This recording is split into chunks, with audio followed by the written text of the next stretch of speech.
ঈদযাত্রায় ট্রেনে স্বস্তিতে ঘরে ফিরছেন যাত্রীরা। তবে স্ট্যান্ডিং যাত্রীদের কারণে ভিড় ঠেলে ওয়াশরুমে যেতে না পারার অভিযোগ আছে কারো কারো।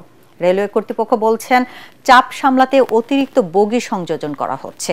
এদিকে বৃষ্টির কারণে সড়ক ঝুঁকিপূর্ণ হওয়ায় যানজটে পড়ার শঙ্কায় উত্তরবঙ্গগামী যাত্রীরা। মিজান শাহজাহানের রিপোর্ট।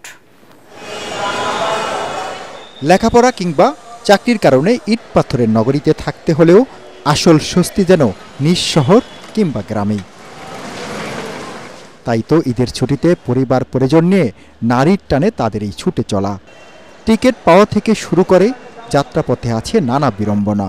এত কিছুর পরও বাড়ি যেতেই হবে।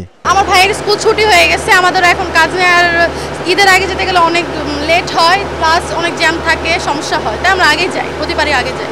ঈদযাত্রার দ্বিতীয় দিন কমলাপুর স্টেশন থেকে প্রায় সব ট্রেনই ছেড়ে গেছে নির্ধারিত সময়ে।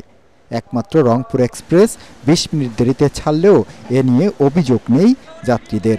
তারা বলছেন মূল সমস্যা অতিরিক্ত যাত্রীতে। বৃষ্টির পর যে একটা ভাবসা গরম আছে, এই গরমে যে সবাই গাদাগাদি করে যেতে হচ্ছে, নিজের কাছে একটা আনকমফোর্টেবল ফিল হয়। ওয়াশরুমে যাওয়ার পর্যন্ত থাকে না, আর আমরা মেয়ে মানুষ এই হাতলের কাছে এসে অনেক মানুষ দাঁড়ায় থাকে, এটা খুবই হ্যাসেলের। চাহিদার তুলনায় ট্রেন কম স্বীকার করে স্টেশন ম্যানেজার বলেন, অতিরিক্ত বগি সংযোজন করে চাপ সামলানোর চেষ্টা করা হচ্ছে। 3 স্তরের নিরাপত্তা বলয় পার হয়ে স্টেশনে ঢোকার কারণে কেউ বিনা টিকিটে ভ্রমণ করতে পারছে না বলে দাবি তার। আমরা কোচ যদি না পাই, সব থেকে যদি কোচ আউটটার্ন না হয়, সেই ক্ষেত্রে তো আমরা লাগাতে পারবো না। যখন আমরা এটা সব থেকে নিশ্চিত হই যে 1, 2 বা 3টা কোচ আমরা পাওয়ার পরিপ্রেক্ষিতে এটা গুরুত্বপূর্ণ ট্রেনগুলোতে, যেগুলো ট্রেনে যাত্রী চাহিদা বেশি থাকে, ওই সকল ট্রেনে সংযোজন করা হয়। এবার ট্রেনের স্বস্তি দেখা গেলেও আতঙ্কে সড়কপথে যাত্রীরা।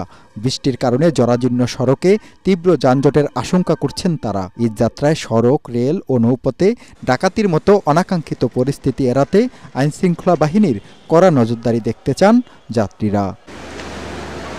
মিজান শাহজাহান, এটিএন বাংলা, ঢাকা।